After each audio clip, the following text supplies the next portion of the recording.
성경 말씀은 구약 성경 출애굽기 20장 12절. 우리 한 목소리로 합독하도록 하겠습니다. 내 부모를 공경하라. 그리하면 내 하나님 여호와가 내게 준 땅에서 내 생명이 길리라. 아멘. 이 말씀은 하나님께서 하신 말씀을 통해서 주신 교훈의 제목 같이 읽어보도록 하겠습니다. 시작.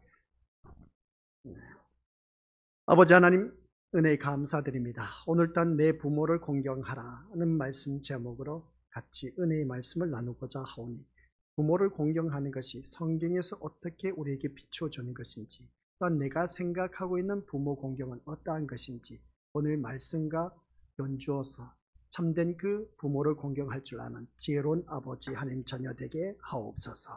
예수님의 이름으로 기도드립니다. 아멘. 10계명을 계속 1, 2, 3, 4계명을 하고, 이제 1, 2, 3, 4계명은 하나님을 향한 계명, 그리고 5계명부터 마지막 10계명은 인류를 향한 계명이다. 그리고 우리가 크게 두 부류로 나뉘어진 것을 알 수가 있습니다. 그 가운데 오늘 내 부모를 공경하라, 이 말씀을 가지고 어버이 주일에 전할까라고 생각하다가 그냥 계속해서 10계명을 내려가기로 했습니다. 그래서 이 말씀을 통해서 내 부모를 공경하라, 아까 기도 가운데서도 우리 믿음으로서 사순절 기간이다 라고 하는 것을 보게 됩니다. 사순절 기간에 또한 이 말씀이 선포된 것을 보면 내 부모를 공경하라, 영 잘 맞지 않는 것 같지만 아주 밀접한 관계가 있다는 것을 또 새롭게 깨닫게 된 겁니다. 내 부모를 공경하라는 것이 어떻게 그렇게 밀접한 관계가 있는지 한번 들어보시길 바라고, 또 기도 가운데 우리가 그 공경하는 것, 그 공경하는 것을 세 파트로 나누어진 것을 보게 되는데, 하나님을 공경하는 것, 영적인 부모를 공경하는 것, 그리고 또한 육신의 부모를 공경하는 것. 참 말씀 기도 가운데서 잘 해주셨습니다. 하나님을 공경할 줄 아는 자, 그리고 영적인 그 부모를 공경할 줄 아는 자, 육신의 부모를 공경할 줄 아는 자, 오늘 말씀 속에 다 들어가 있습니다. 이게 따로 노는 것이 아니라 다 함께 어우러져서 밀접한 관계에 있다는 말씀 내용입니다. 그래서 우리가 생각하고 있는 것은 나를 낳아주신 부모를 생각하는 경우가 모든 그 다반사 대부분의 사람들이 그렇게 생각하고 있다는 것을 알 수가 있습니다. 그래서 육적인 부모를 공경하는 것에 모든 초점을 맞추고 있는 것인데, 과연 그럴까? 성경에서 부모를 공경하라고 했을 때 과연 우리 육신의 부모를 말하고 있는 것일까? 아니면 어떤 부모를 말하고 있을까? 그래서 우리는 영적인 부모도 공경해야 된다, 하나님을 공경해야 된다, 여러 가지로 나뉘어 줄 수가 있는 것을 보게 되는데, 아무튼 우리 믿음의 것들, 내 부모를 공경하라, 우리 서로 인사하시길 바랍니다. 부모 공경 잘합시다. 시작. 우리의 그 모든 신앙생활 하면서 우리가 갖고 있는 기존의 틀을 깨뜨리지 않으면 참다운 하나님을 만날 수 없고 참된 신앙의 길을 걸어갈 수가 없다라는 사실, 내가 생각하고 있는 그 모든 것들을 무너뜨리지 않으면 하나님을 온전히 섬길 수 없다는 것을 1, 2, 3계명을 통해서 우리가 충분히 깨달았습니다. 그리고 또한 그 말씀 가운데서 안식일을 기억하여 거룩히 지키라는 말씀 또한 들어서 알고 있는 것처럼, 우리가 다 한결같이 하나님을 향한 그 신앙의 고백이, 오늘 내가 이 자리에 나온 그 목적이 무엇일까? 라고 했을 때 그 목적이 나의 소원 성취 이루기 위해서 이 자리에 나온 자 있다면 1, 2, 3계명을 다, 또 4계명까지는 다 어기고 있다는 사실입니다. 우리 하나님은 그래서 그 1, 2, 3, 4계명을 통해서 내 목적 성취, 내 소원 성취 이루기 위해서 이 자리에 나와 앉아 있다면 한결같이 내가 지금 우상 숭배하는 자리에 나와 앉아 있다라는 말씀 내용입니다. 이게 무슨 말씀이냐라고 했을 때, 내가 원하는 하나님, 내가 계획하고 내가 목적 성취대로 이루어주신 그 하나님을 믿는다면 자기가 만들어 놓은 우상의 하나님을 믿고 있다 하는 것을 알 수가 있습니다. 어찌 우상의 하나님이라고 말할 수 있을까? 이게 바로 자기가 만들어 놓은 하나님이란 우상을 만들어 놓고 섬겨왔다 라는 것을 우리가 1, 2, 3, 4계명을 통해서 깨달았습니다. 그리고 또 이런 특별한 날, 주일날은 우리가 안식일이다 라고 해서 어느 누구든지 거룩히 지켜야 된다라고 하는 것을 보게 됩니다. 근데 주일의 안식일의 주인은 누구라고 했습니까? 우리 주님이라고 했습니다. 그래서 주일날이라고 하는 것이죠. 주님의 날이라는 겁니다. 그래서 이 특별한 날만 이게 주일날, 안식일이라고 생각하는 경우 우리들의 생각이었습니다. 근데 안식일은 우리 것도 매일 우리의 삶이 안식일인 겁니다. 그게 뭐라고 했느냐라고 했을 때 말씀 안에서 사는 것이 참된 안식이다 라는 것이었습니다. 그래서 날마다 내가 말씀 안에서 살면 날마다 그게 안식일이 될 수가 있다는 겁니다. 그래서 쉬운 예로 내가 말씀대로 살지 못했을 때 내 마음은 어떠했을까라고 했을 때 내 마음은 불안하고 긴장, 초조감이 돌면서 뭔가 좋지 못한 일들이 일어날 것 같아. 바로 그겁니다. 말씀에서 벗어나서 살다 보니까 불안, 긴장, 초조감이 맴돌고 있다는 것이죠. 바로 그겁니다. 그러나 내가 말씀 안에서 살면 뭐 세상이 무너져도 걱정할 것이 없습니다. 이게 바로 참된 안식을 누리고 있다라는 사실인 것이죠. 그래서 나는 지금 죽어도 예수님의 은혜로 당장 하나님 나라에 갈 수가 있기 때문에 세상 천재지변이 일어나도 걱정 근심 없이 살아가는 사람, 그게 바로 말씀 안에서 사는 사람의 참된 안식이다 라고 말할 수가 있음을 보게 됩니다. 그러면 오늘 이 자리에 앉아 계신 우리 것들 이제 5계명을 이제 시작합니다. 이 5계명을 시작했을 때 5계명은 인류를 향한, 사람을 향한 계명이라고 바라볼 수가 있는데, 그러면 이 부모를 공경하는 것이 과연 내 육신의 부모를 우리가 대부분 그렇게 알고 있습니다. 그런데 성경에서는 어떻게 비춰주고 있는 것인가를, 그래서 성경 말씀을 보더라도 내 눈으로 바라보지 마시고 내 생각, 내 뜻, 내 주장, 내 고집하는 그 분야로 성경 말씀을 바라보지 마시고 하나님께서 우리에게 주시고자 하는 그 눈으로 말씀을 우리가 바라보아야 된다라는 것이었습니다. 그래서 하나님의 계명에 대해서 말하기 전에 먼저 계명을 주신 이유부터 알자는 것입니다. 그렇지 않으면 계명을 이해하는데 그 방향이 달라지기 때문에 그렇다는 것이죠. 대개는 계명을 주신 이유를 신자로서 바르게 살게 함과 동시에 복을 주기 위해서라고 생각하는 경우가 모든 우리 믿음의 식구들의 생각인 겁니다. 계명을 지키고 실천한 것이 신자로서 바르게 사는 것이고 그에 대한 보상으로 복을 준다라는 것이 보편적이고 객관적인 사고라고 할 것인데, 이것이 계명을 주신 하나님의 뜻과는 전혀 다른 방향의 해석이다라는 말씀입니다. 그래서 모든 계명 잘 지키면 하나님께서 우리에게 복 주신다, 우리 이거 다들 잘 알고 있습니다. 그래서 계명만 잘 지켜도 하나님께서 주신 그 놀라운 복을 받아 누린다, 우리 믿음으로서 이것은 잘못된 해석의 방향이라고 해도 과언이 아닌 것을 보게 됩니다. 그래서 지금 이 시간 잘못된 것을 우리가 그것을 들춰내자는 겁니다. 계명을 주신 이유가 그대로 실천하여 지키라는 것일까요? 라고 질문을 던졌을 때 문자적으로 바라보면 얼마든지 실천이 가능한 것 같은데 그 의미 안으로 들어가 보면 지킬 수 없는 내용이라고 말씀드릴 수밖에 없다는 것을 우리가 보게 된 겁니다. 만약 이 말씀을 문자적으로 의미로 해석하면서 지켜야 하는 것이라면 적어도 세상이 말하는 인간의 도리, 그러니까 윤리 도덕과는 다른 것이 되어야 한다라는 말씀이죠. 그러니까 하나님 나라, 하나님 백성의 독특성이 드러나지 않겠습니까? 라는 질문인 것이죠. 이 계명을 지키려고 하는 것을 바라보면 하나님 백성으로서 지켜야 할 뭔가 독특한 면이 있어야 되는 겁니다. 그런데 부모 공경하라고 하는 것은 세상 사람들도 다 알고 있습니다. 그렇습니까? 그렇습니까? 세상 사람들도 다 알고 있는 내용입니다. 그런 그 부모 공경이라 하는 것은 살인하지 말라, 가늠하지 말라, 도둑질하지 말라, 이웃 것을 탐내지 말라, 이 모든 것은 세상에도 다 있습니다. 그런데 이 계명을 왜 하나님 백성에게 주셨냐는 것이죠. 하나님 믿지 아니한 사람들도 기본적으로 다 알고 있는 내용인데, 근데 그 내용을 왜 하나님께서 우리 하나님 백성에게 주셨냐는 것이죠. 그러면 여기서 우리에게 주신 그 뭔가 다른 게 있다는 것이죠. 세상 윤리 도덕하고는 전혀 다른 그런 계명이라는 말씀의 내용입니다. 그런데 우리는 대부분 다 세상이 지키는 윤리 도덕과 똑같은 그런 말씀으로 이 말씀을 바라보고 있다는 겁니다. 이게 바로 우리가 잘못된 그 관점이라는 것을 알 수가 있습니다. 그런 점에서 본다면 하나님이 주신 계명에서는 도무지 독특함을 우리가 찾아볼 수가 없습니다. 그래서 세상이 가르치는 윤리 도덕 그대로라는 것이죠. 부모를 공경하는 것으로 시작해서 살인, 간음, 도둑질, 이웃에 대한 거짓 증거, 탐내는 이 모든 것이 세상 윤리와 다를 바가 뭐가 있겠냐는 겁니다. 이것이 계명을 문자적으로 해석할 때 부딪히는 문제라는 겁니다. 근데 이 말씀은 세상에도 있는 법인 겁니다. 근데 세상에 있는 법을 왜 하나님께서 또한 하나님 자녀들에게 이것을 주셨느냐는 겁니다.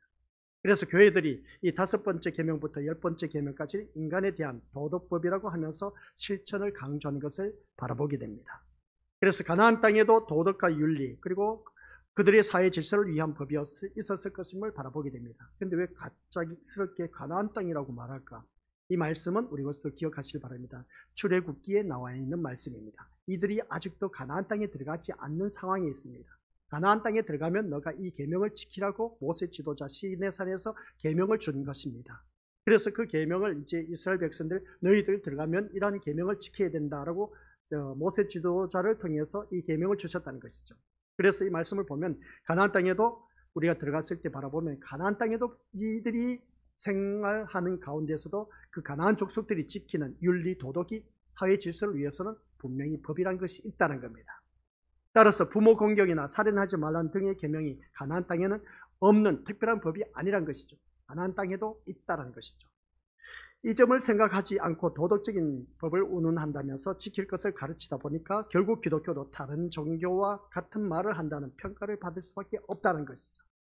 그래서 우리가 믿음의 고수들 믿음 생활하면서 우리가 모든 사회, 세상 사람들이 법의 기준, 윤리 도덕의 기준은 어디에 초점을 맞추고 있느냐면 교회에 다니는 사람에게 맞추고 있다는 것. 우리 믿음의 고수들 알고 계십니까?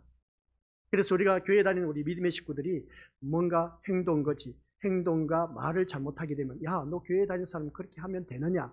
제가 이 말씀 늘 예를 들었지 않습니까? 뭐라고 합니까? 그건 바로 모든 윤리 도덕의 기준은 교회에 다니는 사람에게 있다라는 증거입니다. 너 교회에 다니는 사람 그렇게 살면 안 돼. 교회에 다니는 사람이 어찌 그럴 수가 있냐고 그렇게 표현한 경우가 참 많이 있음을 보게 됩니다. 그렇고 보니까 그렇습니다. 그런 그 모습을 바라봤을 때 그래서 우리는 대단한 자부심을 갖고 있어야 된다. 법의 기준이라는 것이죠. 오늘 이 자리에 앉아 계신 믿음의 식구들 모두 다가 그래서 내가 행동 하나하나 하는 것하고 말 한마디 하는 것 그 모든 것들이 법의 기준이라는 겁니다. 누가? 세상 사람들이 우리를 바라보고 그것을 판단하고 있다는 겁니다. 교회 다니는 사람은 그렇게 살면 안 된다는 것이죠. 잘못된 그런 것을 행했을 때 어찌 그럴 수 있느냐는 겁니다. 그걸 말하고 있다는 것을 보게 된 것이죠. 그런 것처럼 오늘 또한 이 말씀을 통해서 우리에게 주신 것을 바라보면 분명히 기억해야 할 것이 있습니다. 이 말씀을 통해서 우리에게 주시고자 하는 것이 무엇이냐는 것이죠. 세상 윤리 도덕법을 말하는 것이 절대로 아니라는 사실. 그것을 우리가 먼저 머리에 염두에 둬야 된다. 세상에도 얼마든지 이 성경에서 말씀하고 있는 모든 법 다 있다는 겁니다. 근데 하나님 자녀에게는 뭔가 있기 때문에 이 말씀을 주셨다.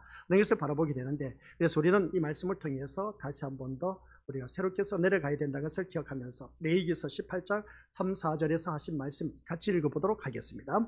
너희는 너희가 거주하던 외국 땅의 풍속을 따르지 말며 내가 너희를 인도할 가나안 땅의 풍속과 규례도 행하지 말고 너희는 내 법도를 따르며 내 규례를 지켜 그대로 행하라.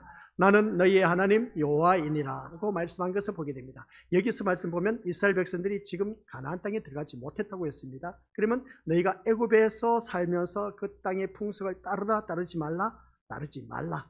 그리고 또한 너희들 가나안 땅에 들어가면 그 풍속을 따르라 따르지 말라 따르지 말라. 그러면서 뭐라고 했습니까? 너희는 내 규례를 내 법도를 따르며 내 규례를 지켜 그대로 행하라. 나는 너희 하나님 여호와이니라 고 하신 말씀을 보게 됩니다. 그러니까 애굽에서 살 때 풍속을 따르지도 말고 가나안 땅에 들어가서도 너가 그 가나안 땅에 있는 풍속을 따르지 말라. 너희는 오직 내 법도를 따르라는 겁니다. 내 규례를 따르라는 것이죠.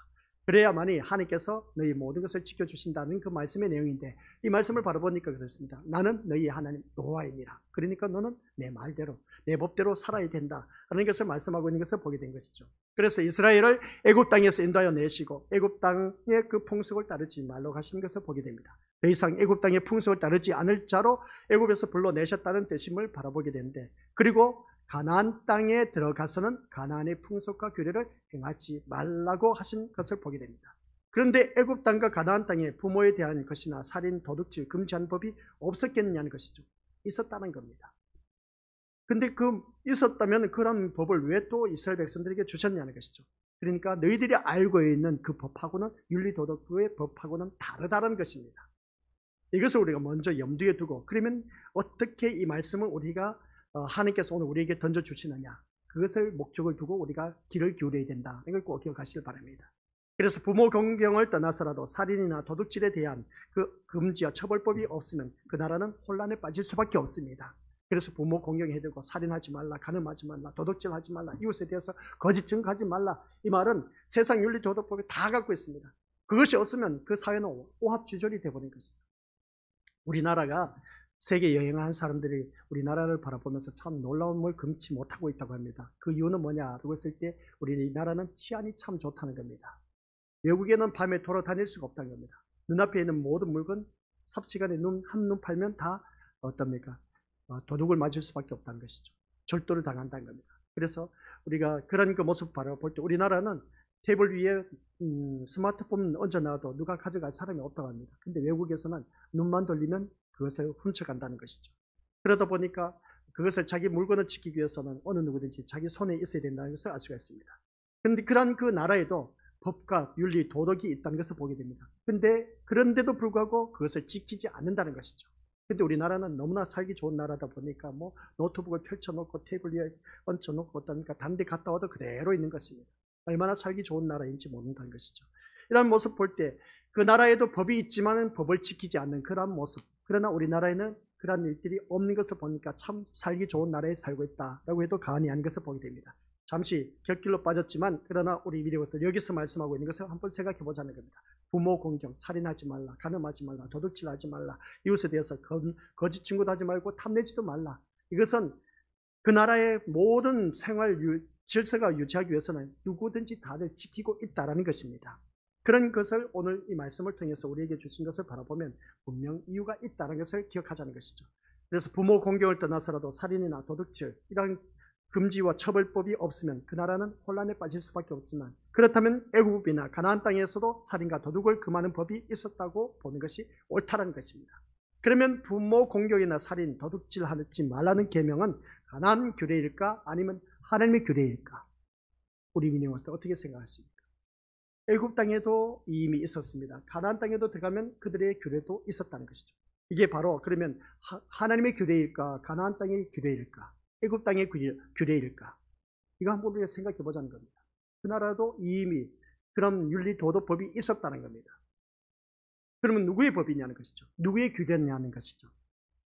하나님이 주신 십계명에 표현되어 있으니까 하나님의 계명이 맞습니다. 하지만 그 내용이 가나안 땅에도 있는 규례라면 결국 가나안 땅의 규례를 행하는 것이 되기도 한다는 말씀입니다. 이것이 문자적으로 해석을 할 때 발생하는 오류라고 바라볼 수가 있다는 것이죠. 그들의 모습을 바라봤을 때. 그래서 오늘 12절 말씀 시작. 내 부모를 공경하라. 그리하면 내 하나님 여호와가 내게 준 땅에서 내 생명이 길리라. 이 다섯 번째 계명에서 말하는 부모 공경을 흔히 부모를 받들어서 모시는 것으로 우리가 이해하고 있다라는 사실입니다. 누구든지 여기에 대해서 이 일을 제기할 사람이 없을 겁니다. 육신의 부모를 생각하고 있다는 것을 알 수가 있습니다. 그래서 부모를 받들어서 모시는 것으로 이해하는 것을 보게 되는데 그래서 효도를 가르치면서 계명으로 해석되면서 어버이날이면 단골로 이 말씀이 등장하고 있는 설교 본문입니다. 공경은 무슨 말씀이냐? 공경은 달리 표현하면 높인다라는 뜻을 갖고 있습니다. 뭐라고요? 공경은 높인다라는 뜻을 갖고 있다. 그리고 이 말을 다르게 표현하면 영화롭게 하고 영광을 돌리는 것이 공경하는 것이다 라는 말씀입니다. 영화롭게 하고 영광을 돌리는 것이다. 그래서 부모를 우리가 영화롭게 하고 영광을 돌리는 것이다 라는 것이었습니다. 그럼 영화롭게 한다, 영광을 돌린다, 그러면 모든 것이 다 부모에게 초점이 맞춰져 있는 것을 보게 됩니다. 과연 그런 공경이 가능하겠냐는 겁니다. 부모를 영화롭게 하고 영광을 돌리게 하는 것, 우리가 어느 누구든지 이게 가능하겠냐는 것이죠. 우리는 누군가의 자식으로 태어난 것을 알 수가 있습니다. 저는 천씨 가문의 그 자녀로 태어난 것이죠. 그리고 나중에 부모가 되지만 날 때부터 부모인 사람은 있다 없다? 날 때부터 부모가 되는 사람은 없습니다. 다 자녀로 태어난 사람인 것을 보게 된 것이죠. 따라서 모든 인간은 자식에 해당하는 겁니다. 뭐라고요? 모든 인간은 자식에 해당한다는 것이죠. 부모에 해당하는 것이 아니라는 겁니다. 여기서 우리 미리 어떤 이제 생각을 해야 됩니다. 모든 인간은 어디에 속해 있다? 부모라고 하는 사람이 있습니까? 모든 인간은 자식에서부터 시작됩니다. 자식에 속해 있다는 것이죠. 이 말씀에 대해서 이의를 제기하실 분 있습니까? 없습니까? 없습니다. 나를 낳아주신 부모님이 계십니다. 그렇기 때문에 어느 누구든지 그러면 그 부모님 또한 그 부모님이 낳으신 그 부모가 계신다는 겁니다. 그래서 모든 인간은 자식에 해당한다는 것 다들 잘 알고 계시죠? 여기서 우리가 이제 생각하면서 묵상해야 할 이 부모를 공경하라는 말씀이 내용입니다. 그런데 자식으로서 부모를 공경하는 것이 가능할까? 요라고 질문을 던져봅니다. 자식으로서 부모를 공경하는 것이 가능할까? 우리 미리ዎ들 자식된 도리로서 부모를 공경하는 것은 당연하지 않습니까? 그렇죠? 근데 제가 질문을 던집니다. 가능하겠습니까? 가능하지 않겠습니까? 왜 답변을 못할까? 아니, 자식이 부모를 공경하면 당연하지 않습니까? 당연하다고 말씀하셔야죠. 자식으로서 부모를 공경하는 것이 가능할까요? 우리 미래모습들? 또 꿀먹은 벙어리야. 그렇게 말을 잘 하시면서 교회 다니는 사람 말 못한 사람 못하고 했는데 왜 말을 못하냐는 것이죠. 이 질문에 우리 것들 한번 기억하시기 바랍니다. 아주 마음판에 새겨야 할 말씀입니다. 자식으로 부모를 공경하는 것이 가능할까라고 했는데 우리 믿음의 식구들에게 제가 말씀드리고 싶은 것은 가능하지 않다는 겁니다. 아니, 부모 공경하라고 했는데 그러면 자식으로서 부모를 공경하는 것이 가능할까? 가능하다고 그렇게 말을 해야 되는데 제가 우리 믿음의 식구들에게 전하고 싶은 것은 가능하지 않다는 겁니다. 그러면 제가 가능하지 않다라는 것을 어디에 기준을 두고 말하고 있을까? 주의 종인 내가 성경의 근거를 두고 말을 해야 되지 않겠느냐는 겁니다. 그래야 우리 믿음의 그 말씀을 받아들일 수 있지 않겠냐는 것이죠. 아니, 자식으로서 부모 공경은 당연하지 않느냐? 맞는 말씀입니다. 맞는 말씀인데 그러나 제가 이 자리에서 가능하지 않다라는 겁니다. 부모 공경은. 이러면 이제 우리 믿음은 어떤 이제 생각이 깊어지죠. 트러블이 생깁니다. 목사님 참 이상한 소리 하고 있네. 이상한 소리 맞습니다. 지금까지 들어보지 못했던 말씀이니까 이상한 소리고, 그러니까 정신 챙기지 않으면 이 말씀 우리가 왜곡된 그러한 것으로 해석될 수밖에 없습니다. 그래서 같이 읽어보도록 하겠습니다. 시작. 부모를 공경하라는 것은 부모는 공경받을 위치에 있다라는 뜻입니다. 이 말씀에 대해서도 이의를 제기하실 분 없을 겁니다. 다시 말해서 어떤 경우에도 부모는 높임을 받아야 하고 영화롭게 해드리고 영광을 돌려야 할 대상이라는 것. 이것은 두말할 것도 없이 맞는 말씀. 이의를 제기하실 분 아무도 없습니다. 하지만 이러한 부모 공경이 인간에게는 가능하지 않다는 겁니다. 아니, 우리 모든 삶의 삶 속에서 이러한 경우는 당연한 것인데 이것을 공경받을 위치에 있다고 말하고 또한 높임을 받아야 하고 영화롭게 해드리고 영광을 돌려야 할 대상이 바로 부모라는 것인데, 그런데 인간에게는 가능하지 않다는 것입니다. 그러면 이 말씀이 왜 가능하지 않는 것인지 이제 성경에서 말씀하고 있습니다. 구약성경에 믿음의 조상 누굽니까? 아브라함. 아브라함이 그의 아들 몇 세에 낳았습니까? 100세에 낳았죠.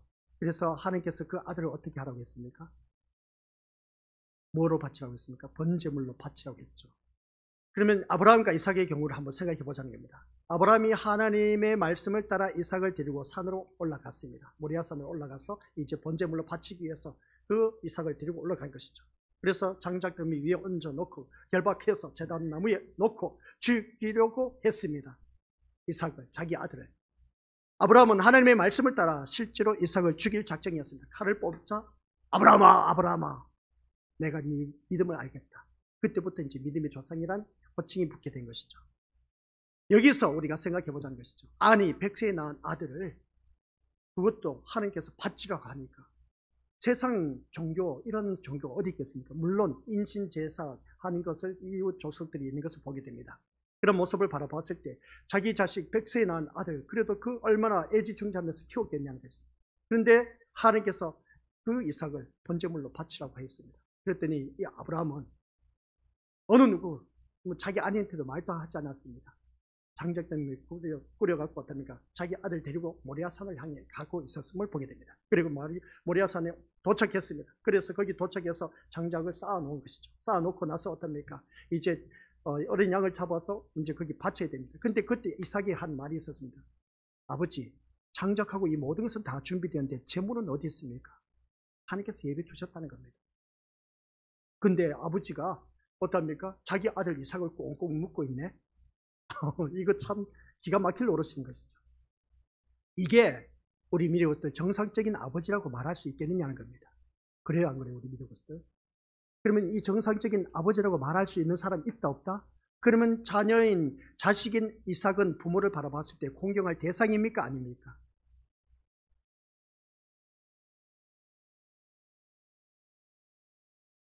어떻습니까, 우리 믿음의? 아버지가 나를 꽁꽁 묶어서 번제물로 바치는데 우리 믿음의 것들 여기서 그러면 자식인 그 이삭이 부모인 그 아브라함을 공경할 대상입니까? 아닙니까? 사람이 아니지. 자기 아들인데도 불구하고 왜 아들을 나를 꽁꽁 묶어서 그냥 번제물로 바치냐는 것이죠. 그러면 이 부모를 공경할 대상입니까? 아닙니까? 아니란 것이지. 이거 뭐 누구든지 다들 잘 알고 있지 않습니까? 정상적인 아버지 모습이라고 말할 수가 없다는 겁니다. 그러면 이삭의 처지에서 한번 생각해 보자는 겁니다. 이삭이 그런 일을 당하면서 어떻게 했습니까? 아버지가 자신을 죽여서 제물로 바치려고 했을 때 아버지 어떻게 이럴 수가 있습니까? 라고 항변하는 거 봤습니까? 성경에는 기록이 안 되어 있습니다. 항변하지 않았다는 것이죠. 그런데 이삭이 반항했다는 기록은 어디에 뒀습니까? 눈치 껏 닦고 찾아볼 수가 없습니다. 그래서 그 다음 시작. 아버지가 나를 죽인다 해도 반항하지 않고 순종하는 것이 부모 공경의 의미인데 이러한 부모 공경이 가능하다? 부모 공경 가능하다? 가능하다 할 수가 없다는 것이죠.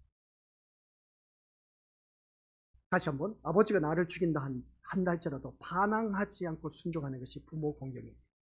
오늘 말씀하고자 하는 것이 이건 것이죠. 반항하지 않고 순종하는 것.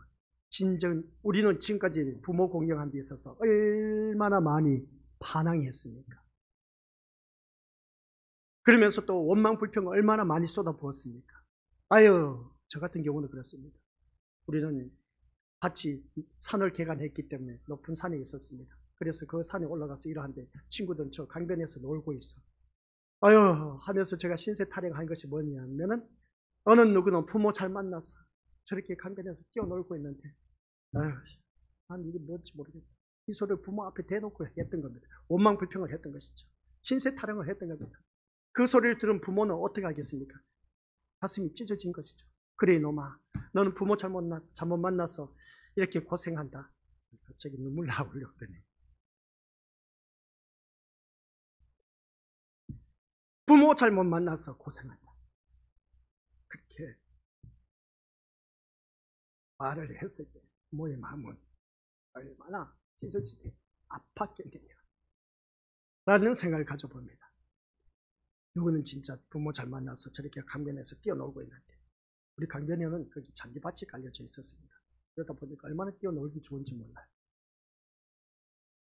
그러다 보니까 거기서 친구들이 놀고 있는 그 소리 지르면서 노는 거 보면 얼마나 부러운지 몰랐어요. 근데 저는 거기에 대해서 반항을 했던 것이죠. 원망 불평했던 겁니다.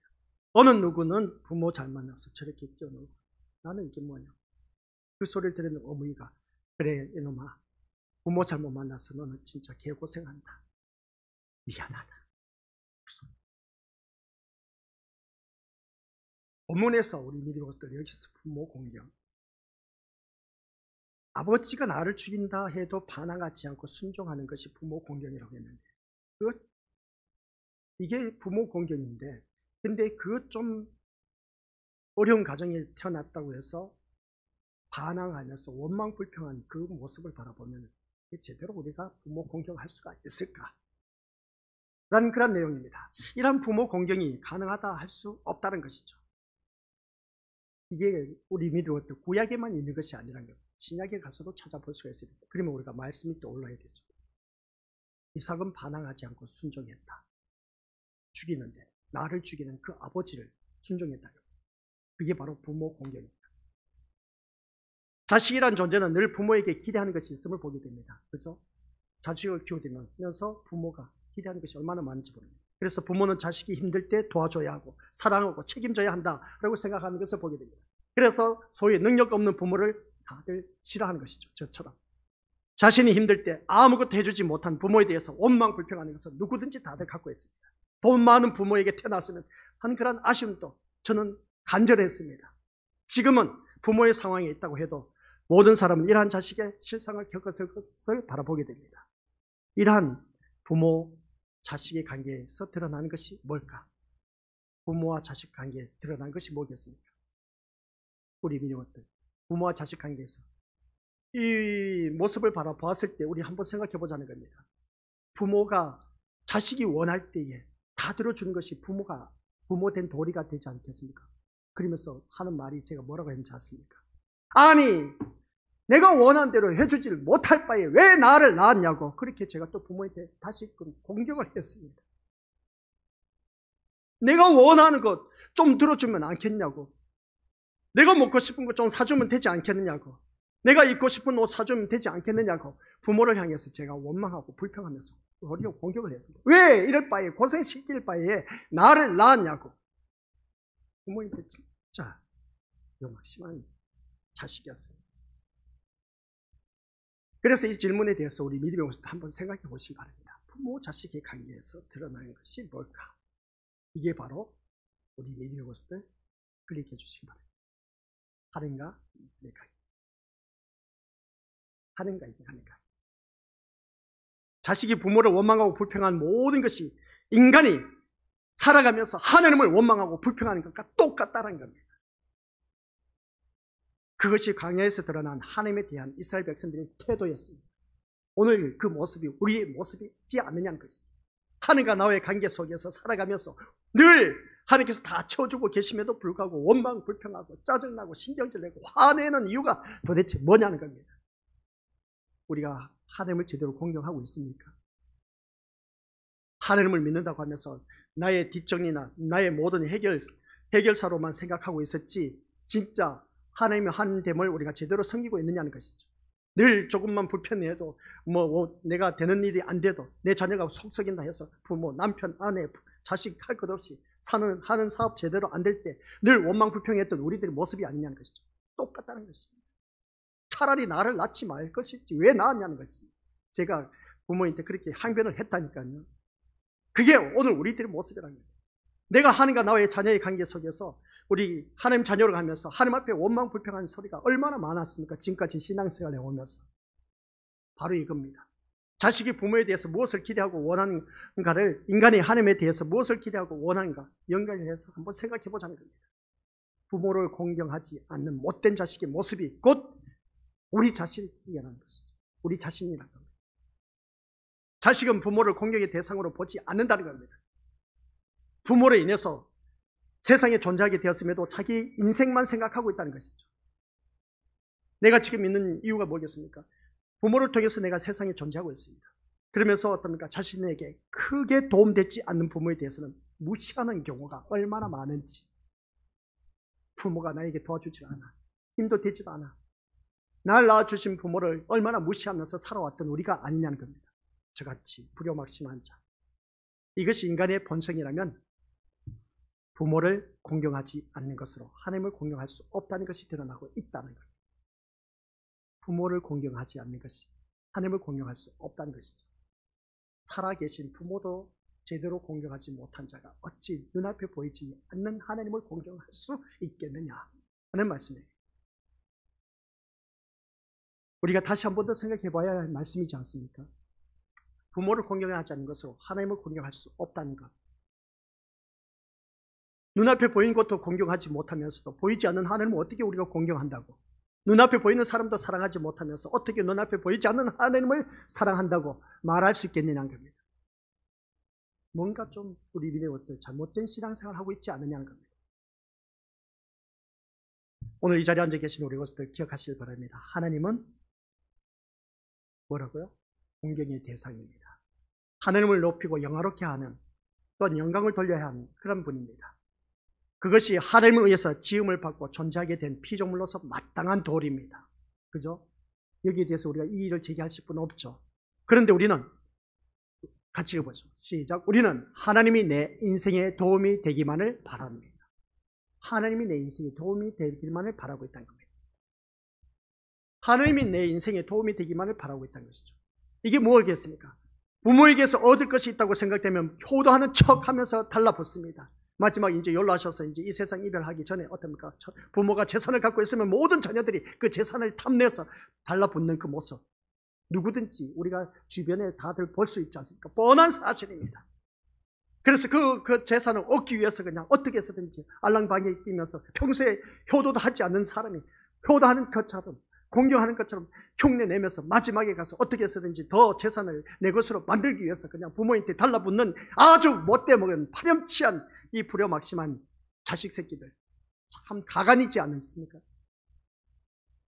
이 모습이 우리 것들 이제 하나님과 나의 관계 한번 생각해 보시기 바랍니다.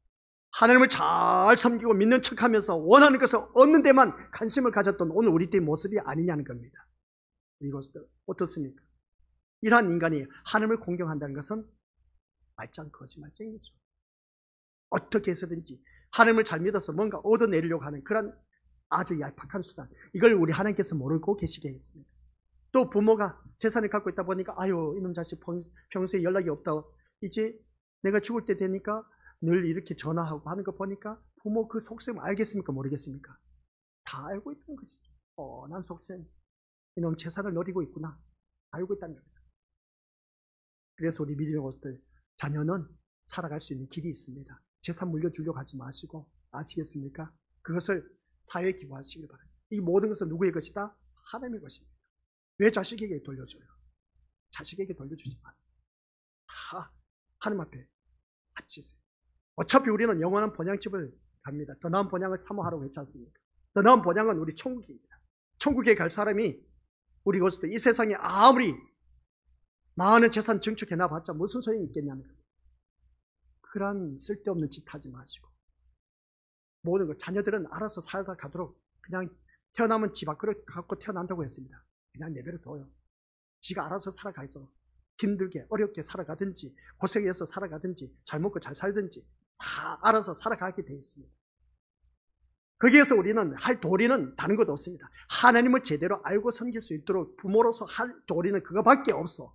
어떻게 해서든지 돈을 많이 모아서 재산을 모아서 해서 우리 자녀들에게 물려주려고 할 그런 생각 갖지 말라는 것이죠. 왜 그렇게 사서 고생하십니까?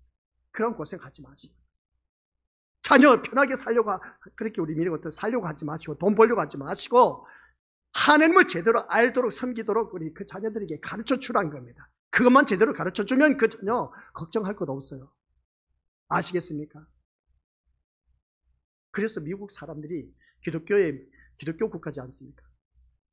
지금은 무너지고 있지만, 근데 그 사람들 바라보면 참 대단해. 많은 재산 사회에 기부하는 겁니다. 어려운 사람을 위해서. 우리 믿음의 것들 정말 살기 좋은 나라에 태어났습니다. 그러면 우리는 이 나라에서 태어났다면 우리 믿음의 것들 주위 사람들에게 섬길 줄 아는 자가 되어야 된 겁니다. 말라이 같은 경우 얼마나 참 힘들고 어렵겠습니까? 우리가 6개를 세웠지만 우리 믿음의 것들 죽기 전에 정말 재산 갖고 있는 분들 교회에 세우고 가세요. 재산 다 털어서 세우고 하나님 앞에 가세요. 그게 진짜 기뻐할 일이고 자손들이 복받을 일인 겁니다. 돈을 줘서 재산을 물려줘서 자식들이 복받는 게 아닙니다. 아시겠습니까?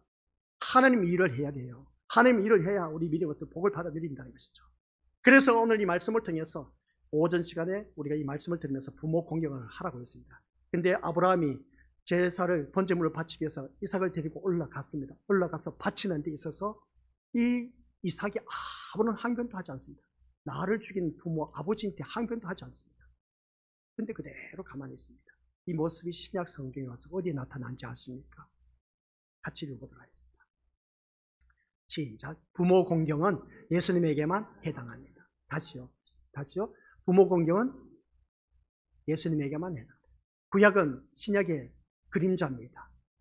신약의 실체가 구약에서는 그림자로 나타나고 있습니다. 그림자로 아브라함과 이삭을 보여주면서 아버지에게 항변하지 않고 순종하는, 죽음에 이르기까지 순종하는 이삭의 모습이 신약에 와서 예수님을 통해서 보여주고 있습니다.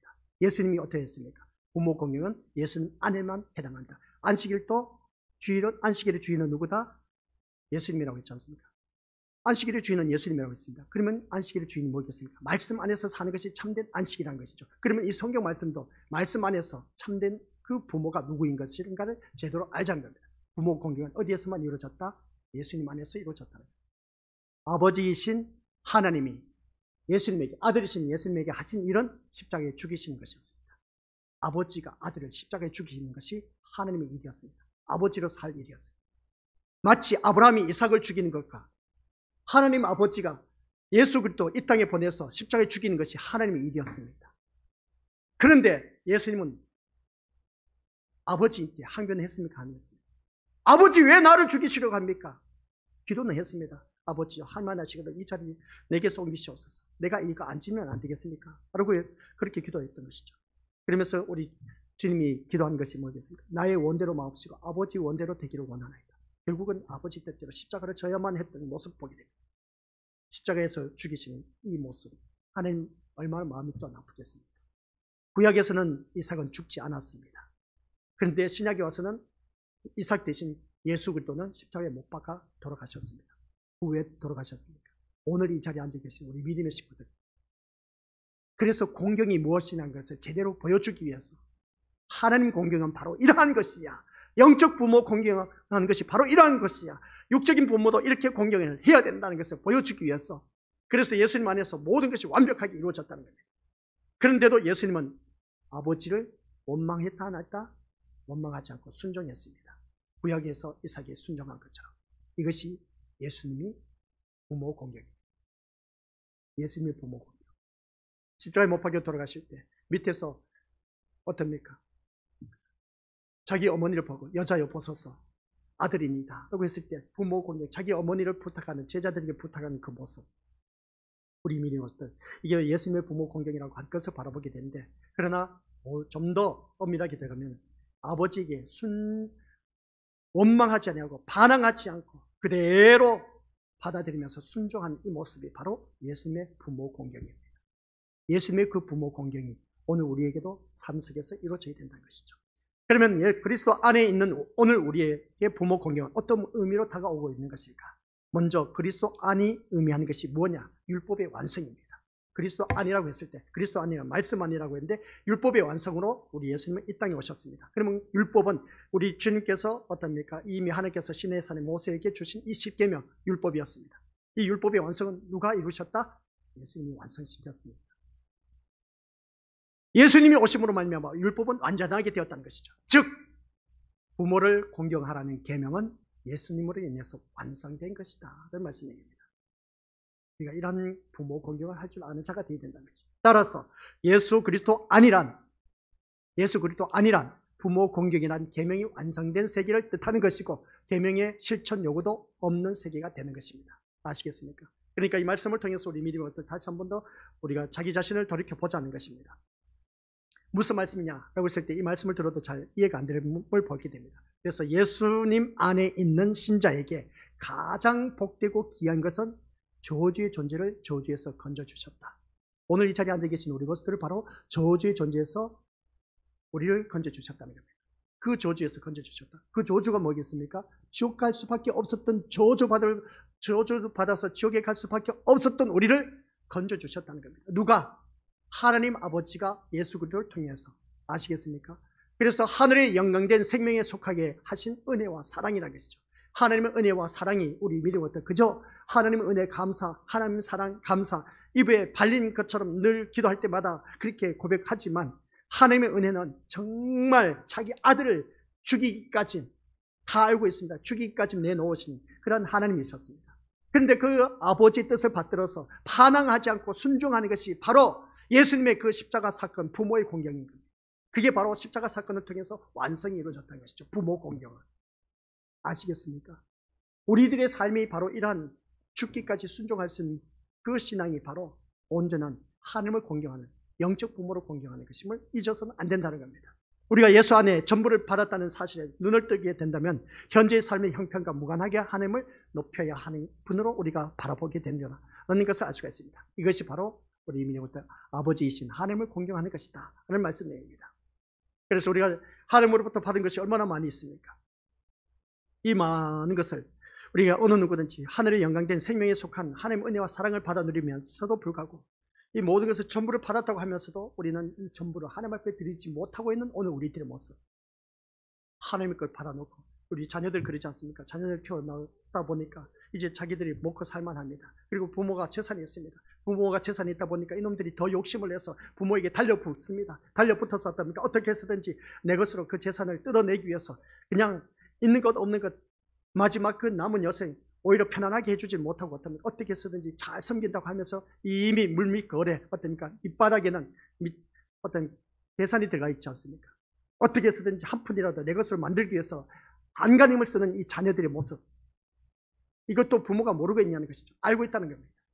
그런 모습을 바라보았을 때 그럼에도 불구하고 그 자녀들에게 물려주는, 야, 너희들은 여기까지, 믿는 부모는 너희들은 여기까지, 내 재산에 대해서 탐내지 마, 이것은 하나님의 것이야. 얼마나 멋집니까? 하나님을 믿는 믿음의 자녀가 이러한 고백이 되어야 되지 않습니까? 너희 것 아니야, 이것은 하나님의 것이야. 내가 지금까지 벌어들인 모든 재산, 증축한 모든 것, 하나님의 은혜가 아니면 이렇게 모을 수가 없었어. 이 모든 것은 다 너희들이 여기 손댈 생각하지 마, 이것은 하나님의 것이야. 이걸 보여주라는 거예요. 믿음을 보여주라는 거예요. 그러면 그 자녀가 부모를 공경하지 않겠습니까? 역시 우리 아버지는, 우리 어머니는 참 멋진 집. 하나님을 믿으면 이렇게 믿어야 돼. 이런 고백이 되어져 나와야 되지 않겠냐는 겁니다. 이게 바로 부모 공경의 모습인 겁니다. 부모 공경의 모습이 완벽하게 이루신 분이 바로 예수님이라는 것이죠. 예수님이 아버지가 나를 이 땅에 보내서 너는 죽어야 돼. 십자가에서. 그게 너가 해야 할 일이야. 예수님은 그대로 항변하지 않았습니다. 엘리 엘리 라마 사박다니, 나의 하나님 어찌하여 나를 버리셨나이까. 그렇게 고백할 정도로. 그러면서도 어떻습니까? 십자가에 못 박혀 돌아가신 그 주님을 생각하면 이게 바로 아버지를 공경하는 그 모습이 오늘 우리들의 모습이어야 된다. 그런 말씀입니다. 오늘 우리 기억하시길 바랍니다. 우리들의 삶 속에서 우리 안에서 전부를 받았다는 사실, 눈을 뜬다면 현재의 삶 속에서 누리고 있는 이 모든 것, 어느 누구든지 하나님을 높이는 것으로 다 쓰임을 받아야 된다. 그래서 이것이 아버지이신 하나님을 공경하는 것임을 기억하면서 더욱더 우리가 신앙생활 새롭게 해서 내려가야 된다. 그래서 이스라엘은 부모 공경의 계명으로 하나님을 공경하지 않고 공경할 수도 없는 자신의 악함을 보아야 된다. 그런 것을 우리가 다시 한 번 더 이 말씀을 통해서 깨닫게 된 것이죠. 이것이 계명의 지지입니다. 부모를 공경하는 지지. 자신의 악함을 보게 될 때 가나안 땅에서 모든 것이 자신들의 의와는 무관하게 주어진 은혜임을 알고 하나님을 높이게 되는 것, 이게 바로 하나님을 공경하는 것이고, 또한 자신의 악하고 더러운 것을 바라볼 때 이게 바로 하나님을 온전히 공경하는 자세의 모습이고, 또한 부모를 공경하는 모습이다. 그래서 이스라엘다움이지만 이스라엘은 이 일에 실패하고 말았습니다. 그런데 예수님이 오셨습니다. 예수님 오셔서 어떻습니까? 주보 마지막에 나와 있습니다. 예수님의 죽으심으로 참된 이스라엘이 있게 하시고 그들로 아버지 하나님을 공경하게 하셨다라는 것이었습니다. 우리가 왜 하나님을 공경합니까? 왜 하나님을 공경합니까? 아버지 아들이신 이 예수님이 죽으심으로 말미암아 참 이스라엘이 되게 해주셨다는 겁니다. 참 이스라엘이 되게 해주셨다는 것은 뭐겠습니까? 참 하나님의 자녀로 되게 해주셨다는 겁니다. 예수 그리스도가 죽으심으로 말미암아. 그래서 예수님이 죽으심으로 말미암아 참 이스라엘, 영적 이스라엘 백성들 되게 해주셨다는 겁니다. 우리 믿음의 식구들. 저주의 존재에서 구원해 주셔서 하나님 나라에 가게 해주셨다는 겁니다. 그래서 그들로 우리는 하나님을 공경하는 것이죠. 이제 하나님 공경하는 의미를 제대로 알겠습니까? 아버지 하나님을 공경할 줄 아는 자가 우리 믿는 것들 예수님의 그 십자가 사건을 깊이 묵상할 수가 있고, 그 십자가 사건을 깊이 묵상한 사람은 그 주님의 말씀 따라 살 수밖에 없는 것이 우리들의 모습인 겁니다. 그러한 자가 되어야 된다는 것입니다. 그런데 우리는 한결같이 하나님을 믿는다고 하면서 하나님이 계명 잘 지키면 이 세상 복을 줄 것이다, 그게 포커스를 맞추고 있다 보니까 한참 잘못된 그런 성경을 증언하고 있음을 보게 됩니다. 그것도 증언도 아니야, 그냥 왜곡된 증언인 것이죠. 성경 말씀 요한복음에서 말씀하고 있는 것이 있지 않습니까? 너희가 성경에서 영생을 얻는 줄 생각하고 이 성경, 그래서 영생을 얻는 줄 생각하다 보니까 이 성경을 연구하거나 이 성경은 나에 대해 증언하는 것이라. 예수님에 대해서 증언을 해야 되는데 온통 세상 것에만 증언하고 있으니 이게 어찌 잘된 목회라고 할 수 있겠습니까? 우리 믿는 것들 그게 아니라는 겁니다. 오늘 이 말씀을 듣는 우리 믿음의 것들은 우리는 다른 것 없습니다. 온전히 하나님의 말씀을 바라볼 때 내 입장에서 바라보지 마시고 하나님 입장에서 이 말씀이 오늘 우리에게 주는 것을 바라볼 줄 아는 눈을 키워나가자.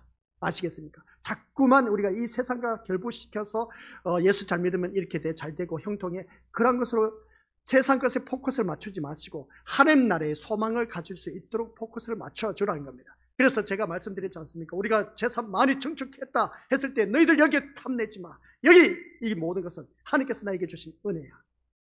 정직이 직분이 나오지 않습니까? 맡은 자에게는 많은 것을 요구한다고 했습니다. 아시겠습니까? 너 여기 탐내지 마. 하나님께서 나에게 주신 거야. 나는 이 정직이 관리로서 내가 잘 관리했기 때문에 이것은 하나님의 것이야. 이제 이것은 나 하나님 앞에 드릴 거야. 너희들은 너희들이 알아서 살아가. 이게 우리 믿는 것들, 자녀가 부모를 공경할 줄 아는 모습인 거예요. 이게 바로 하나님 나라에 가서 직접 연결된다는 것이죠. 이걸 우리가 제대로 알아야 돼요.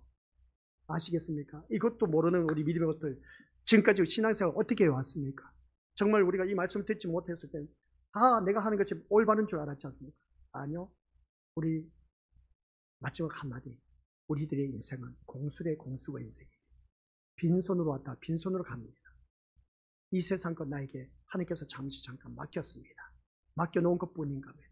다 놓고 가야 할 것입니다.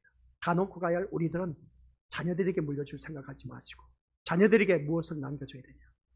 그 아버지, 어머니의 믿음의 모습을, 유산을 물려줄 수 있는 그런 부모가 되는 게 제대로 부모를 공경하는 것입니다. 아시겠습니까? 예수님은 반항하지 않아 순종했습니다. 죽음에 이르기까지. 구약의 이스라엘, 그 아브라함을 통해서 이삭을 통해서 보여주신 것이 신약에 와서 예수님을 통해서 완벽하게 이루셨습니다. 그래서 죽으심으로 인해서 그 모든 것을 완벽하게 부모 공경은 바로 이거야. 반항하지 않는 거야. 순종하는 거야. 근데 우리는 살아가는 삶 속에서 육신의 부모마저도 반항하면서 순종하지 않는 우리들의 모습이 있지 않습니까?